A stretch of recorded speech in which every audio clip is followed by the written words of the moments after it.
Bueno, quien esté haciendo la guardia de urgencias esta noche sabe perfectamente que la apendicitis aguda, pues históricamente se ha comportado casi como un mecanismo de relojería. Sí, totalmente.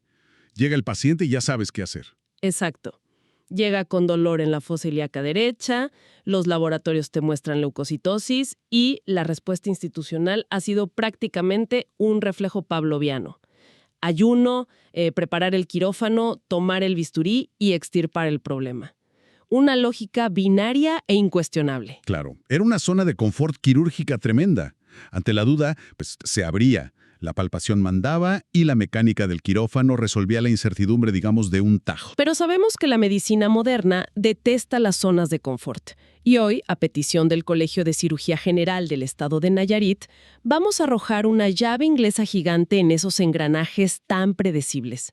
Nuestra misión en este análisis a fondo es desglosar un documento que acaba de salir del horno literalmente en enero de 2026. Así es, publicado en la prestigiosa revista JAMA Surgery. Ajá, las guías de Jerusalén 2025 para el diagnóstico y tratamiento de la apendicitis aguda, elaboradas por la Sociedad Mundial de Cirugía de Emergencia, la famosa WSS. Y a ver, para poner esto en perspectiva, no estamos hablando de una patología rara. No, para nada. Con 100 casos por cada 100.000 habitantes, este es, el auténtico pan de cada día en cualquier hospital del mundo. Y fíjate, precisamente por ser el pan de cada día, la variabilidad en cómo la tratamos era, inaceptable. Un paciente en un país recibía un tratamiento diametralmente opuesto al de un paciente en otro, con la misma inflamación. ¡Wow! Sí, la falta de estandarización. Exacto.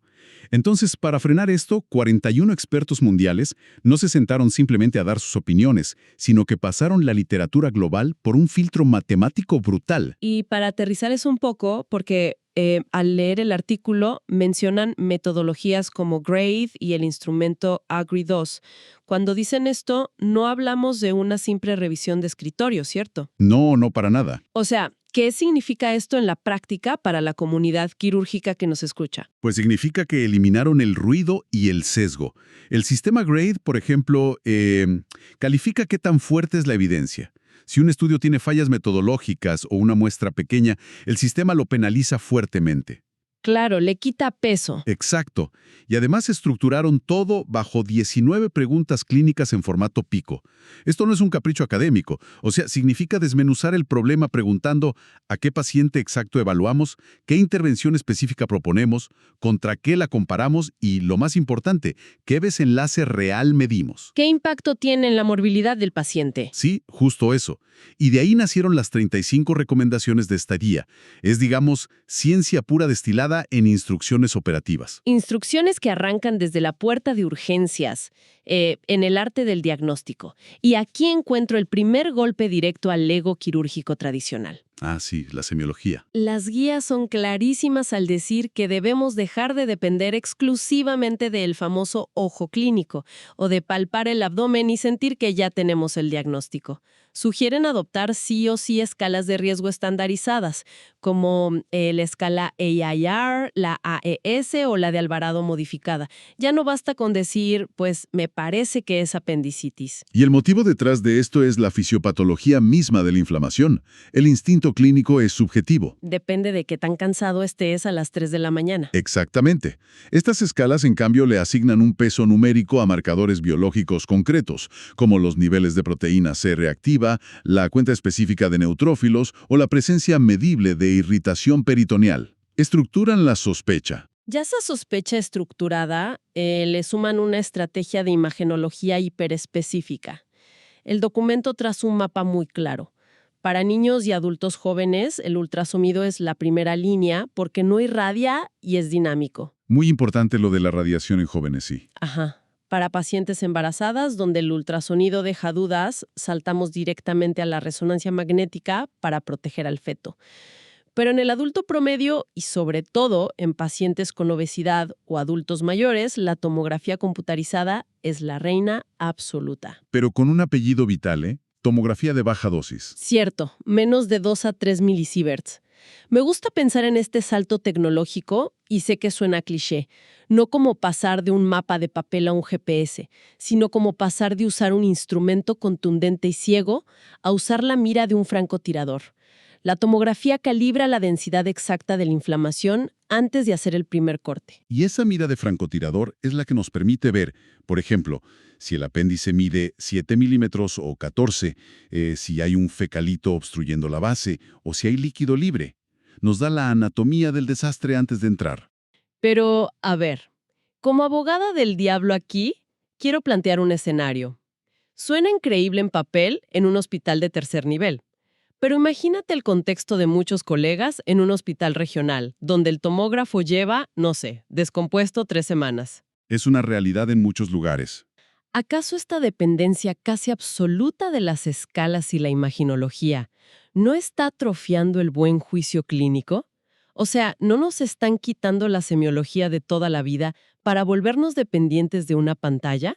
Es una preocupación muy válida y muy común en las discusiones de pasillo. Seguro la has escuchado. Pero lo que la evidencia demuestra es que la estandarización no es el enemigo del juicio clínico, es su red de seguridad. Ok, a ver, explícame eso. O sea, nadie te está quitando las manos del abdomen del paciente. Lo que hacen estas guías es calibrar ese hallazgo físico para evitar el mayor pecado quirúrgico en este campo, que es la apendicectomía en blanco. Ah, operar a alguien que resulta que tenía un apéndice completamente sano. Exactamente.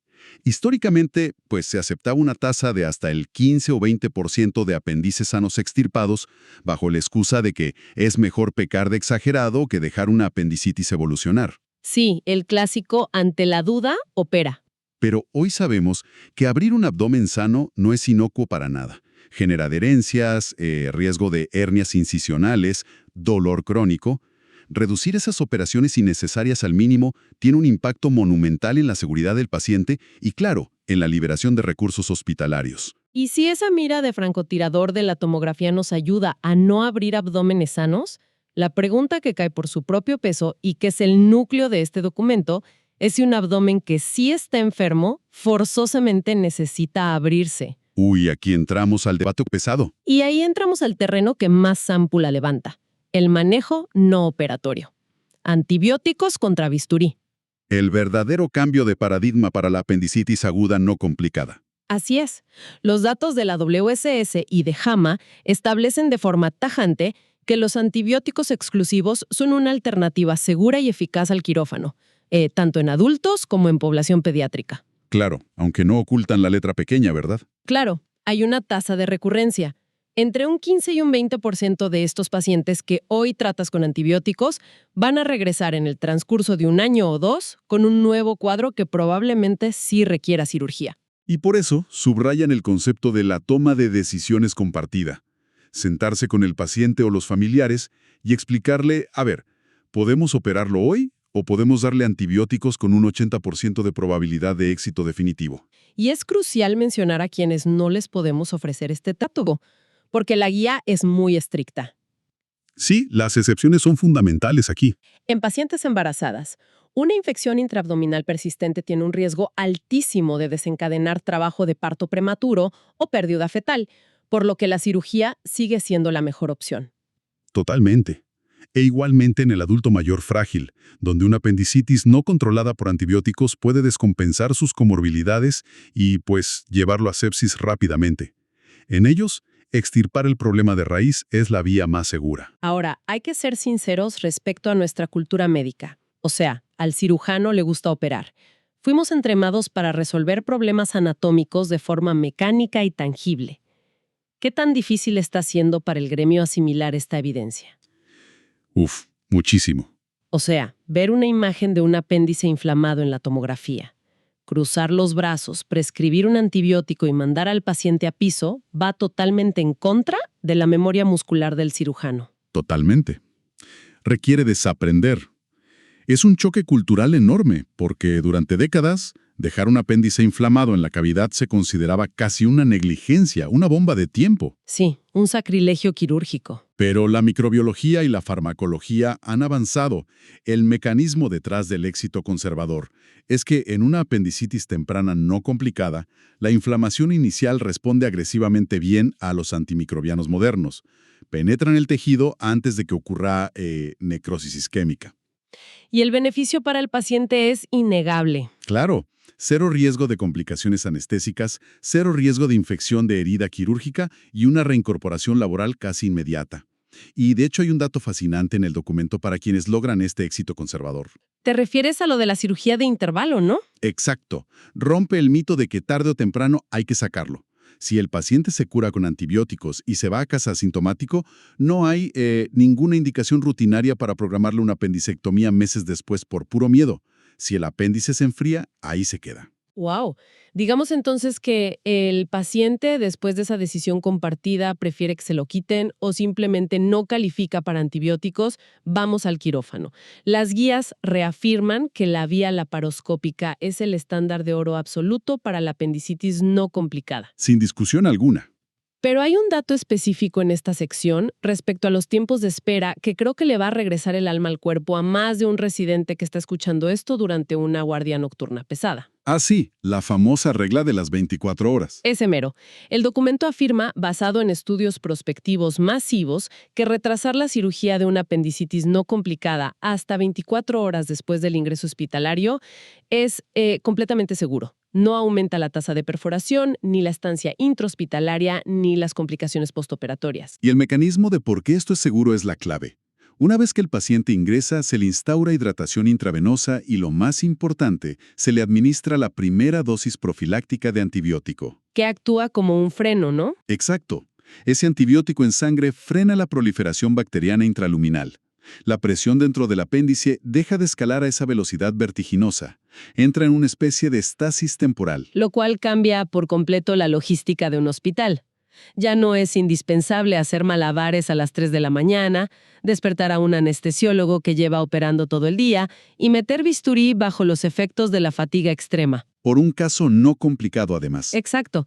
Puedes estabilizar al paciente, mantenerlo en observación y operarlo a las 8 de la mañana en un turno regular con todo el personal fresco y los recursos a la mano. Así es. Y si el caso sí está complicado, digamos con peritonitis localizada, la técnica quirúrgica sugerida también echa por tierra tradiciones muy antiguas. ¿Te refieres al lavado y los drenajes? Precisamente. La indicación es súper tajante. Durante la laparoscopía por apendicitis complicada, haz succión de los fluidos purulentos, aspira lo que veas, pero olvídate de hacer lavados peritoneales masivos con litros de solución salina. Y además, sugieren abandonar el uso rutinario de drenajes abdominales. Que es algo que muchísimos cirujanos dejaban por si acaso quedaba algún remanente de infección. Exacto. ¿Por qué la ciencia nos pide dejar de hacer esto ahora? Porque la física de los fluidos dentro del abdomen nos estaba jugando en contra. Antiguamente, pues se creía que meter litros de agua diluía la infección. Sí, sonaba lógico en su momento. Pero hoy la evidencia demuestra que los lavados a presión en la cavidad, combinados con el gas del neumoperitoneo, lo único que hacen es empujar bacterias y micropartículas de heces hacia recesos anatómicos profundos, como los espacios subdiafragméticos, que originalmente estaban limpios. O sea, ¿terminas sembrando abscesos en lugares lejanos? Exactamente. Y sobre los drenajes, ¿cuál es el veredicto? Un drenaje es, al final del día, un cuerpo extraño. Imagina un tubo de plástico rozando un intestino delgado sumamente inflamado y friable con cada movimiento respiratorio del paciente. ¡Au! Sí, suena traumático. Esa fricción erosiona el tejido y es una causa directa de fístulas intestinales. Además, un drenaje funciona como una autopista de doble sentido. Sí, permite que salga algo de líquido serohemático, pero también crea un túnel directo desde el aire contaminado de la sala hacia el interior de la cavidad abdominal estéril. ¿Las guías son claras entonces? No previenen abscesos, pero sí aumentan el dolor y las complicaciones. Tal cual. Me fascina cómo entender la física y la biología básica del abdomen cambia por completo la técnica quirúrgica. Pero hay un escenario en este documento donde no es la mecánica, sino la edad del paciente la que voltea el tablero de forma radical. Hablemos de la apendicitis complicada cuando ya hay un absceso periapendicular formado, ese temido plastrón. Sí, este es uno de los hallazgos más contraintuitivos pero vitales de toda la revisión. Las guías trazan una línea divisoria estricta en la edad de 35 años. Para pacientes menores de 35 años que llegan con un absceso, la recomendación es intentar la apendicectomía laparoscópica temprana. Hasta ahí todo normal. Ajá, pero si el paciente tiene 35 años o más, las guías gritan alto, no lo operes en agudo.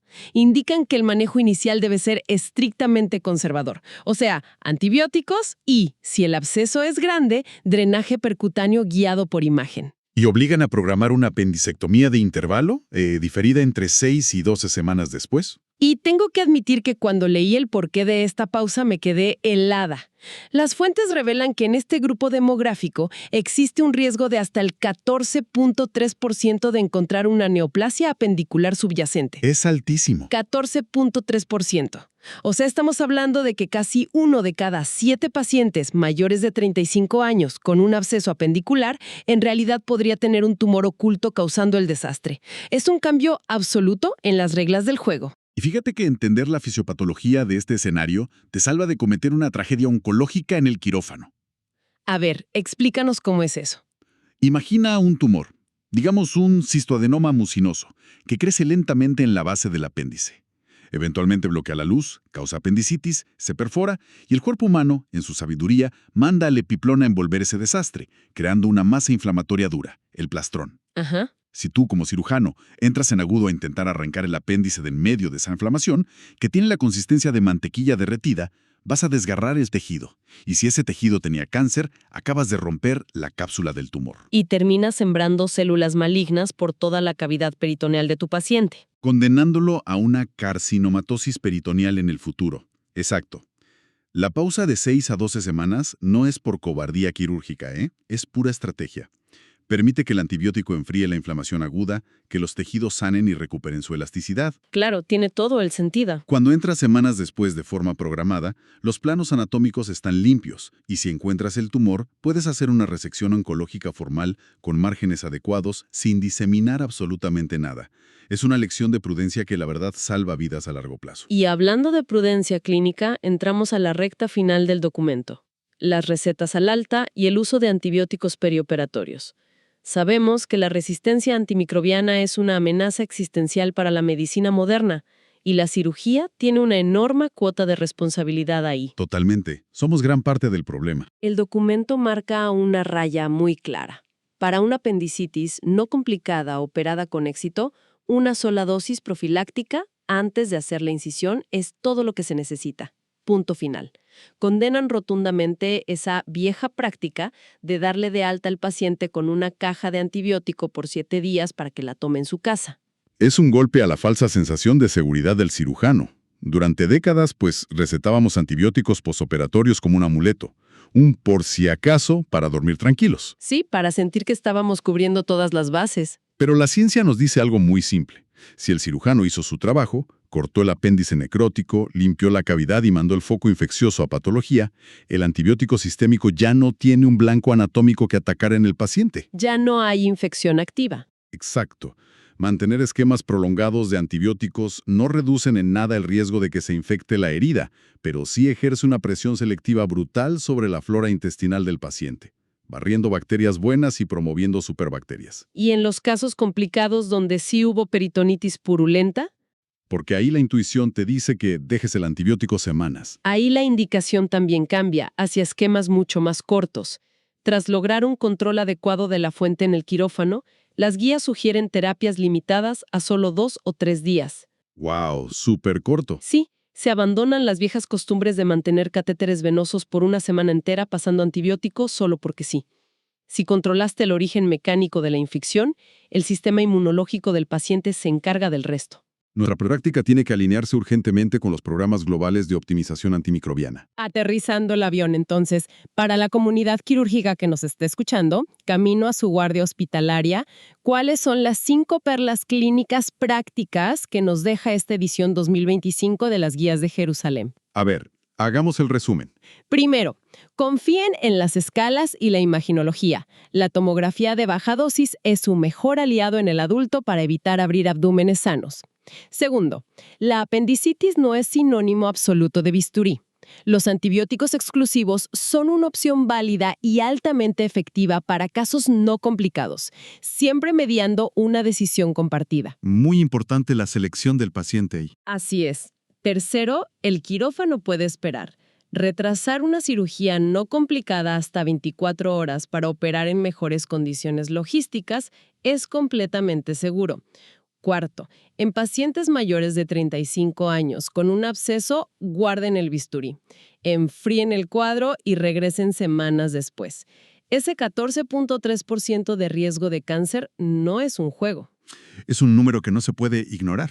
Y quinto, menos es más. Sin lavados masivos, sin drenajes rutinarios y sobre todo, basta de prescribir cursos inútiles y prolongados de antibióticos después de sacar un apéndice no complicado. Son reglas de oro, definitivamente. Hemos desglosado un mapa de ruta hacia una cirugía más analítica, prudente y adaptada a la biología molecular de la enfermedad.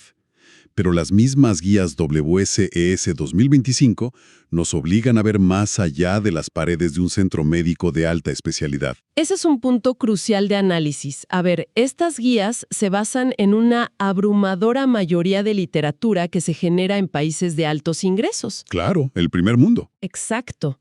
La gran interrogante que nos arroja este estudio es cómo se comportará la efectividad real de estrategias como el manejo no operatorio en entornos de bajos recursos.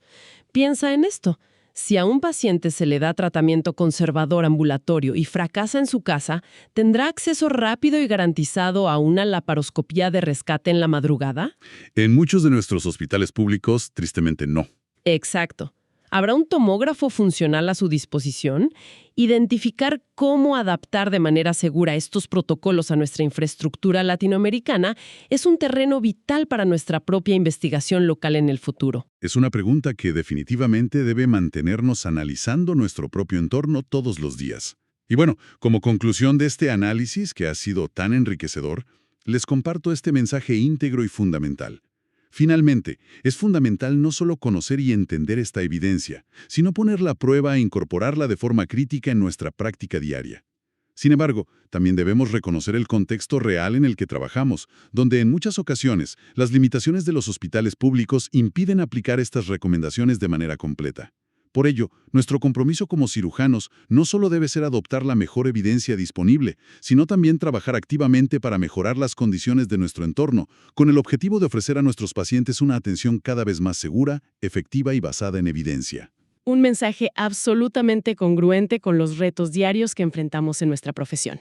Ha sido un análisis extraordinario y muy revelador. Agradecemos profundamente a toda la audiencia que sintonizó este espacio.